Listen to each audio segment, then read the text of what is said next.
Bonjour à tous et à toutes, je suis ravie de vous retrouver aujourd'hui en vidéo pour vous filmer mon second point lecture pour le mois de septembre. Il y en aura également un troisième qui viendra un petit peu plus tard, mais donc pour aujourd'hui j'ai 4 romans ainsi que 2 mangas à vous présenter. À nouveau je m'excuse pour cet écho, comme pour le dernier point lecture, j'ai pas trop d'auto-endroit pour filmer dans cet appartement et je sais qu'il y a de l'écho. Donc je vous donnerai tout d'abord mon avis sur Revenir à toi, le dernier récit de Léonore de Recondo. Après ça, je vous donnerai mon avis sur Daisy Jones and the Six par Taylor Jenkins Reid. Je vais essayer de faire en sorte que vous ne preniez pas la ring light dans les yeux. Après ça, ce sera au tour de L'Aube américaine par Émilie Papatheodorou aux éditions Albin Michel, qui lui aussi faisait partie de la rentrée littéraire. Puis ce sera au tour des Maîtres les mineurs par Robert Jackson Bennett. Et côté manga, du coup, je vous parlerai de ma lecture des 2 premiers tomes du manga Insomniac, donc comme ceci, par Makoto Ojiro.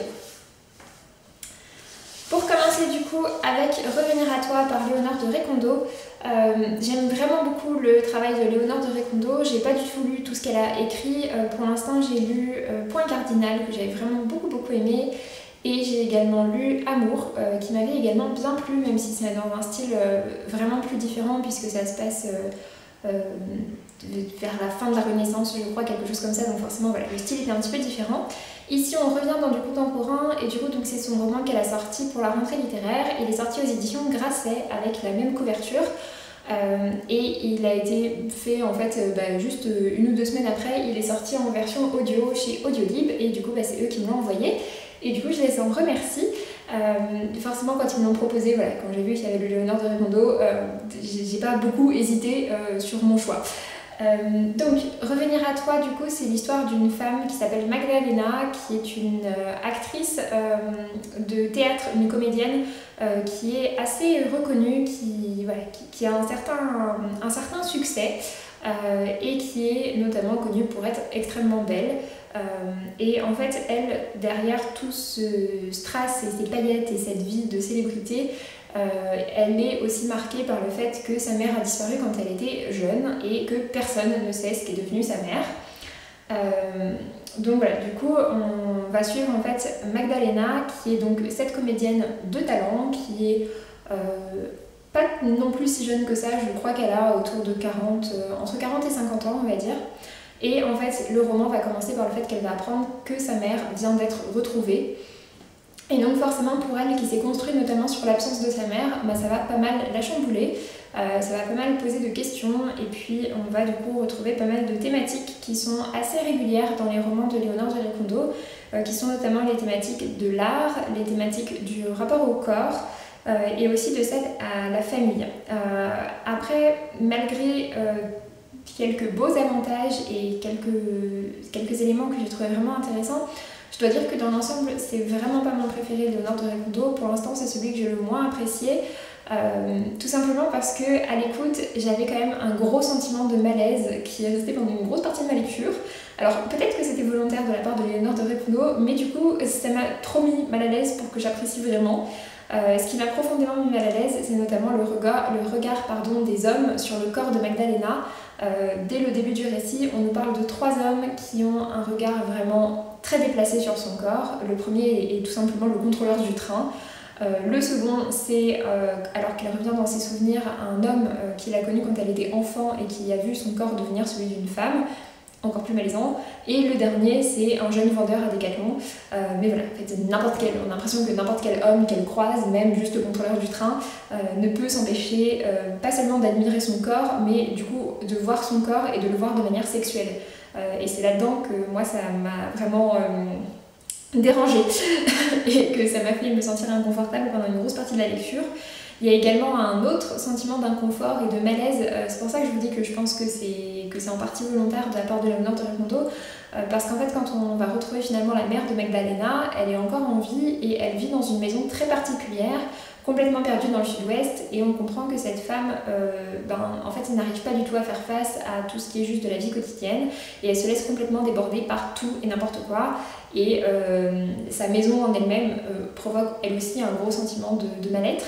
Ce qui m'a un petit peu dérangée également, c'est que du coup on va nous expliquer que la mère de Magdalena souffre de dépression depuis toujours et que c'est ce qui l'empêche, comme je disais, voilà, de faire face à plein de choses de la vie réelle, que c'était par le passé l'éducation de sa fille, que ce soit le fait de prendre soin de sa maison, enfin de prendre soin d'elle-même, enfin voilà, plein de choses comme ça.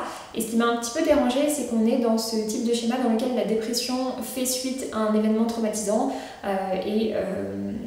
alors certes, ça peut être le cas, mais je trouve ça dommage qu'il n'y ait pas plus de représentation de la dépression comme étant juste la dépression et que ce soit pas la dépression parce qu'il y a quelque chose. Il ne faut pas un prétexte pour être dépressif, il n'y a pas besoin d'un élément déclencheur pour être dépressif. C'est une question de molécules, c'est une question c'est une question chimique en fait en grande partie. Et de synthèse d'hormones, etc. Et du coup, en fait, voilà, je trouve ça un petit peu dommage que ce soit encore cette facette-là de la dépression qui soit représentée, même si effectivement on voit bien comment est-ce qu'elle n'arrive pas à faire face à tout son quotidien, et ça j'ai trouvé ça intéressant. Du coup, la version audio était plutôt intéressante, par contre ça c'était plutôt bien fait. Et puis oui, il y a un élément sur la fin qui fait partie du pourquoi la mère est devenue dépressive, que j'avais vraiment vu venir. À partir du moment où on commence un petit peu à explorer ce côté-là, c'est quelque chose que j'avais compris. Après, c'est pas présenté comme étant un gros cliffhanger, en tout cas je pense pas, mais voilà, moi je l'avais compris assez vite. Donc voilà, du coup comme vous l'aurez compris, ça n'a pas été une lecture hyper marquante. Par contre, je l'ai écouté du coup d'une traite parce que j'avais un long trajet en voiture, il fait 4h10 d'écoute. J'avais un long trajet en voiture ce jour-là et du coup voilà, je l'ai écouté pendant mon trajet et c'était intéressant, j'étais prise par l'histoire, etc. Mais c'est pas un récit qui va me marquer et du coup c'est pour ça que je lui ai mis la note de 14/20. Ensuite, comme je vous disais, je me suis donc lancée dans Daisy Jones and the Six. Que je reprenne, donc par Taylor Jenkins Reid, c'est publié aux éditions Charleston pour le grand format et c'est également sorti en poche chez 10-18 depuis 1 ou 2 ans maintenant. Daisy Jones and the Six, c'est un récit que j'ai beaucoup vu passer sur Instagram et notamment 2 de mes amies d'Instagram, donc Adeline et Marie, donc les lectures de Knut, en ont toutes les deux beaucoup parlé et en ont parlé vraiment en très bon, en disant qu'elles avaient vraiment adoré cette lecture. Et en fait, Daisy Jones and the Six est sorti à peu près à la même période en français qu'une autre traduction de Taylor Jenkins Reid, qui est Les 7 maris d'Evelyn Hugo, que pour ma part j'avais lu et j'avais adoré. En fait, les 2 étaient sortis en même temps, les 2 me faisaient envie, et puis j'étais tombée sur Les 7 maris d'Evelyn Hugo tout simplement en boîte aux livres. Donc voilà, j'avais lu celui-ci en premier et vraiment j'avais adoré, j'avais mis la note de 19/20, ça avait été une excellente lecture, complètement différente de ce qu'on peut lire d'habitude je trouve. Et je trouve que Taylor Jenkins Reid a refait finalement, a repris un petit peu les mêmes éléments pour faire Daisy Jones and the Six et ça fonctionne tout aussi bien. Je lui ai également mis la note de 19/20, donc ça a ici aussi été un petit coup de cœur. À y réfléchir maintenant avec un petit peu plus de recul, je pense que je préfère Les 7 maris d'Evelyn Hugo parce qu'il y a certaines thématiques dedans qui m'ont plus touchée. Dans Daisy Jones and the Six, on va suivre du coup l'histoire de Daisy Jones qui est une chanteuse qui est un petit peu indépendante et qui est dans une époque un peu particulière dans laquelle les drogues, l'alcool, etc. sont à foison et sont complètement normales dans le milieu de l'industrie musicale. Et il y a un groupe musical qui s'appelle The Six et qui monte de plus en plus et un producteur va décider de les réunir au départ pour un duo. Et finalement ils vont se lancer ensemble dans un album et puis dans une tournée et on va suivre tout leur succès. La particularité de ce récit, c'est que c'est pas du tout un récit qui est raconté de manière linéaire, mais c'est un récit qui est raconté par époque et à la manière d'une très grande interview journalistique dans laquelle le journaliste interviewerait les 6 plus Daisy, plus d'autres personnes qui ont gravité autour d'eux et les interviews sans qu'ils soient forcément ensemble maintenant, donc avec un regard différent maintenant que toutes ces années ont passé. C'est un peu comme si voilà, on les interviewait maintenant alors qu'ils ont connu leur âge d'or dans les années 70, début des années 80 en gros. Donc voilà, forcément c'est très éloigné et leur regard a changé et c'était vraiment hyper intéressant. J'ai lu la première moitié, à peu près la première moitié. Je l'ai lu quand même sur pas mal de jours, je l'ai lu petit à petit sur ma liseuse le soir avant de dormir Et puis à partir du moment où je suis arrivée à la moitié, je n'ai plus pu le lâcher. J'ai dévoré la deuxième moitié en 1 ou 2 jours, en sachant que le récit est quand même pas super court. Il fait autour de 400-500 pages. Voilà, j'ai vraiment dévoré la deuxième partie. J'étais complètement prise dedans. J'ai adoré l'histoire des différents membres du groupe. La relation entre Daisy et Billy, le chanteur de Six, est un petit peu difficile, un petit peu compliqué. C'est pas forcément ce qui m'a le plus plu dans le récit, mais par contre j'ai beaucoup aimé voir tout le reste de la dynamique, toutes les relations différentes qui existent au sein de ce groupe, et puis donc des autres personnes qui gravitent autour, et ça m'a beaucoup plu. Je me suis beaucoup attachée à eux. J'ai versé une tonne de larmes à la fin du récit. Voilà, j'ai vraiment beaucoup aimé. J'ai beaucoup aimé l'ambiance avec les musiques. On parle beaucoup de processus créatif, de l'écriture des paroles, de l'écriture de la musique, des studios, des concerts, enfin tout ça c'était vraiment hyper intéressant. J'ai beaucoup aimé le personnage, je crois qu'elle s'appelle Karen, qui est la seule femme en fait du groupe de Six, donc avant que Daisy les rejoigne. Voilà, j'ai vraiment beaucoup aimé ce récit. Ça a été une très bonne lecture, et à nouveau on est vraiment sur un ovni littéraire. Evelyn Hugo était un petit peu sous la même forme, dans le sens où c'était une actrice, alors d'une époque un peu plus ancienne, puisque c'était l'âge d'or en fait d'Hollywood, donc un petit peu plus ancien, et elle donnait vraiment juste elle, de son point de vue à elle, une interview à une journaliste. Mais du coup on avait à nouveau ce format un petit peu interview assez particulier, avec à nouveau un univers artistique, et c'était hyper intéressant. Taylor Jenkins Reid a sorti un autre récit, au moins un, c'est sûr, en anglais. Et j'espère de tout cœur qu'il sera traduit. Je trouve que celui-ci notamment a eu quand même un joli succès en français. Evelyn Hugo beaucoup moins. Mais voilà, j'espère que ces prochains récits seront traduits, parce que vraiment je trouve que c'est des livres assez particuliers. Le seul autre livre que j'ai pu lire qui me fait un petit peu penser à cela, ce serait Mazie, sainte patronne des fauchés et des assoiffés, si jamais vous l'avez lu. C'était aussi chez 10-18 en poche, et je trouvais qu'il y avait aussi un peu ce côté-là dans la forme. Ça racontait pas du tout la même chose, mais à nouveau on était sur une forme un petit peu journalistique qui reprenait des choses un peu plus anciennes, etc. Voilà, mais c'est les seuls récits que j'ai pu lire sous ce format-là, et vraiment j'aime énormément le travail de Taylor Jenkins Reid, je peux le dire. Donc voilà, n'hésitez surtout pas à découvrir Daisy Jones and the Six et les 7 maris d'Evelyn Hugo. Les deux sont excellents. Ensuite, on va revenir sur une déception. On passe un petit peu du tout au tout dans ce point lecture, puisque j'ai donc lu L'Aube américaine par Émilie Papatheodorou. C'est un récit qui faisait partie de la rentrée littéraire d'Albin Michel, et c'est du coup un des 2 titres que j'avais demandé à recevoir dans cette rentrée. Ça m'intéressait bien, puisqu'on parle en fait d'une émigrée, de la descendante d'émigrés grecs qui sont donc à New York. Et la jeune femme que l'on suit est chauffeur de taxi, et elle a un lien très fort avec Gia, qui est sa grand-mère.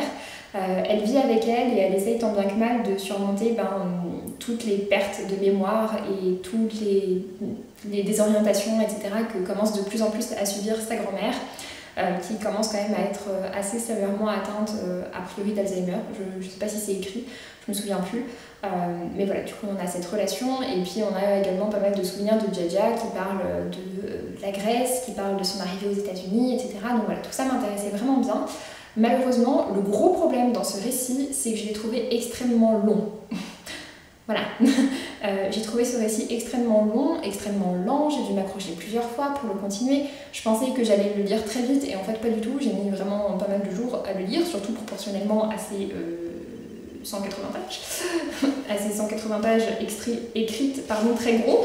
Je pensais vraiment pas que ça me prendrait autant de temps, mais j'ai vraiment eu beaucoup de mal à entrer dans l'histoire.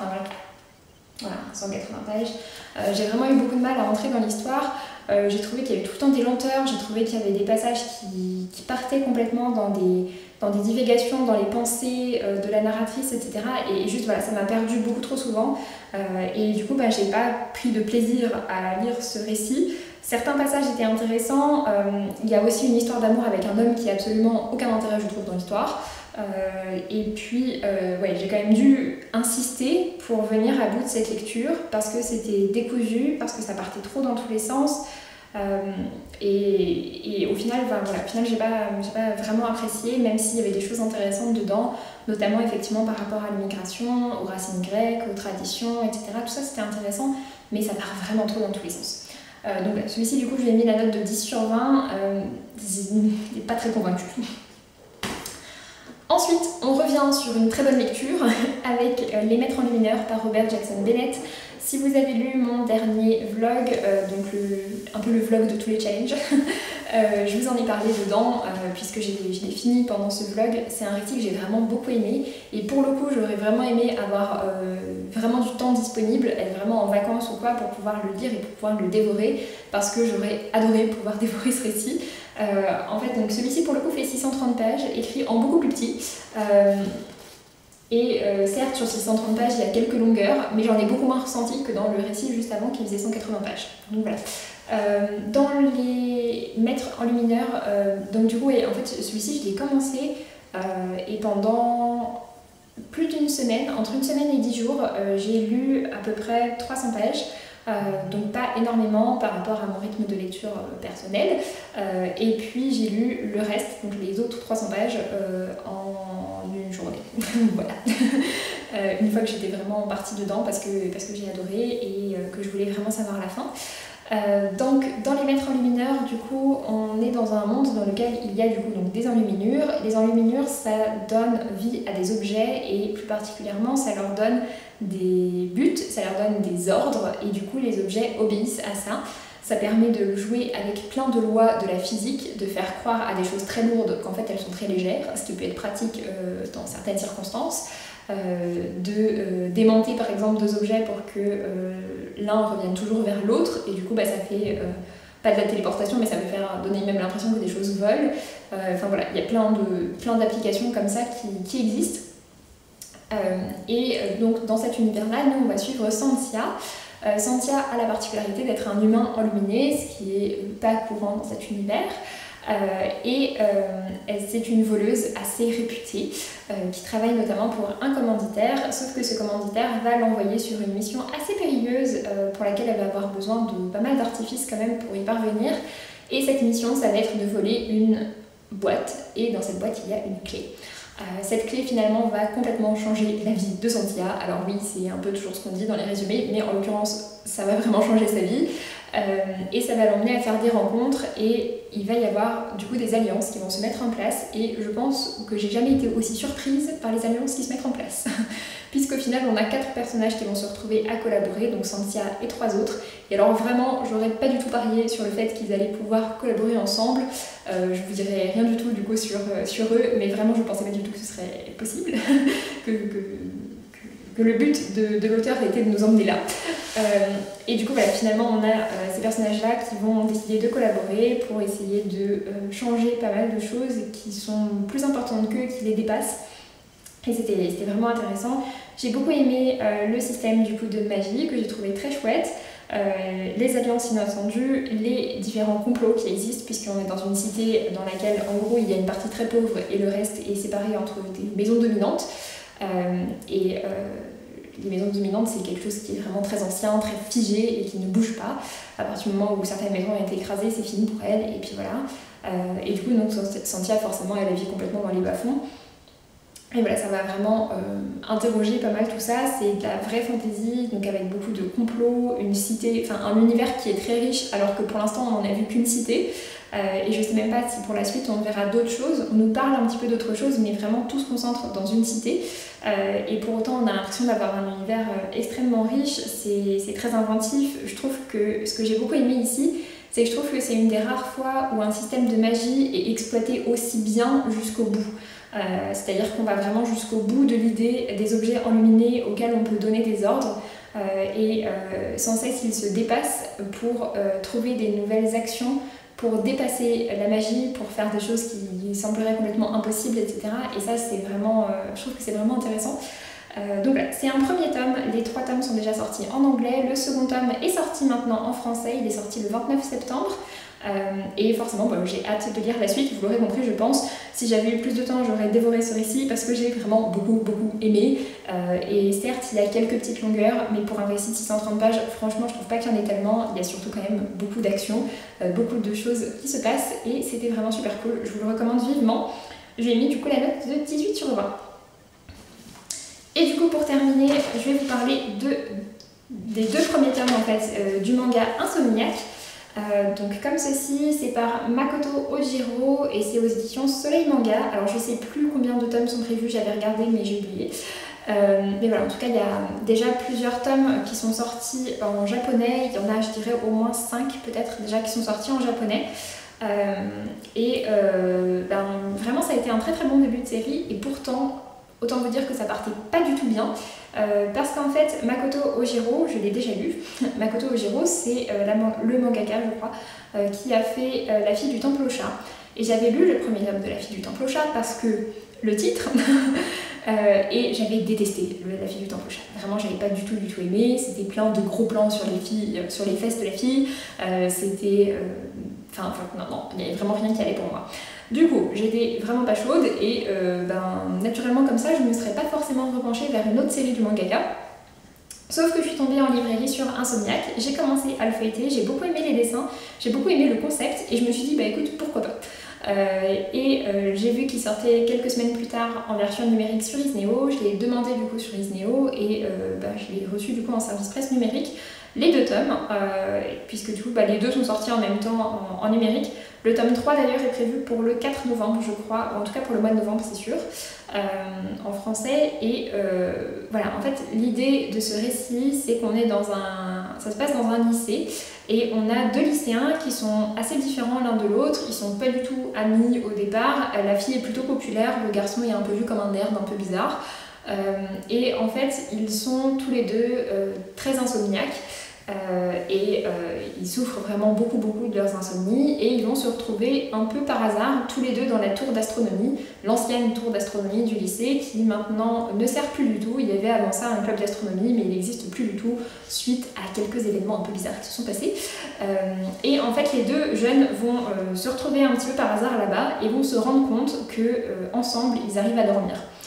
Il y a un espèce de truc plus ou moins magique qui fait qu'ils s'apaisent finalement l'un l'autre et qu'ensemble ils arrivent à dormir et qu'ils ne dorment jamais aussi bien que quand ils sont ensemble.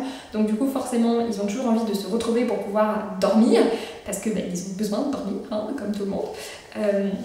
Mais que sans ça ils n'y arrivent pas du tout et voilà, c'était vraiment très chouette, j'ai vraiment bien aimé les 2 premiers tomes, comme je disais vraiment voilà, ça a été du coup une très bonne surprise parce que je m'attendais pas du tout à apprécier et au final j'ai mis la note de 16 sur 20 à ce premier tome, donc parlons 2 secondes de cette couverture magnifique, et j'ai mis la note de 17 sur 20 à ce second tome qui m'a également beaucoup plu. On commence à voir aussi quelques autres personnages autour, il commence à y avoir une petite dynamique entre les 2, on est globalement sur un shoujo, hein, ils vont finir ensemble, je pense très fortement qu'ils vont finir ensemble, ça m'étonnerait beaucoup que ce ne soit pas le cas, mais voilà, à mon avis ça va se faire quand même assez petit à petit et c'est vraiment très chouette, j'aime vraiment bien ce début de série et franchement tu vois, je partais pas très convaincue mais je me dis que j'ai vraiment bien fait de lui donner sa chance. Donc voilà, du coup j'en ai fini pour ce point lecture, j'espère que ça vous aura plu, n'hésitez pas à me dire si je vous ai donné envie de découvrir certains de ces titres, s'il y en a certains que vous avez peut-être déjà lus et ce que vous en avez pensé. Et puis donc du coup pour ma part je vous laisse et je vous dis à très bientôt pour une prochaine vidéo. Salut!